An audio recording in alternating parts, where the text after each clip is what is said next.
Top quality और consistent performance के लिए सिर्फ सिल्वर पंप नाम याद रखना।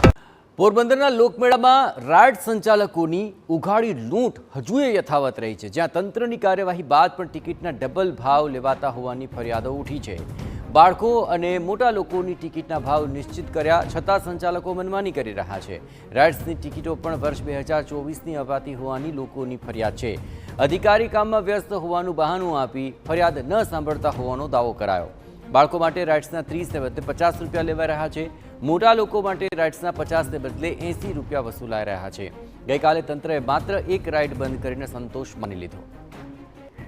વધુ વિગતે વાત કરવા જોડાઈ રહ્યા છે ટીવી ન્યાય સંવાદદાતા હિતેશ ઠકરાર। હિતેશ, આખરે આ તમામ મામલે કાર્યવાહી માત્ર કાગળ પર રહી, પરંતુ હજુ પણ સંચાલકોની મનમાની સામે આવી રહી છે। શું હવે આ મામલે કોઈ કાર્યવાહી શરૂ થઈ છે ખરી? ચોક્કસથી જણાવી દઉં કે છેલ્લા 5 દિવસથી જ્યારથી આ મેળાને લઈને વિવાદ ચાલી રહ્યો છે અને તંત્ર દ્વારા પણ અનેક વખત જાણ કરવામાં આવી છે ચકડોળ ધારકોને, પરંતુ આ ચકડોળ ધારકો છે પોતાની મનમાની ચલાવી અને બેફામ લૂંટ ચલાવી રહ્યા છે, લોકોને લૂંટી રહ્યા છે। અધિકારીઓ પણ અને રાજકીય નેતાઓ પણ આ બધી વસ્તુઓ જોઈ રહ્યા છે, પરંતુ ચકડોળ ધારકો સામે આખું તંત્ર જાણે પાંગડું પુરવાર થઈ ગયું હોય તેવું સ્પષ્ટ નજરે પડે છે।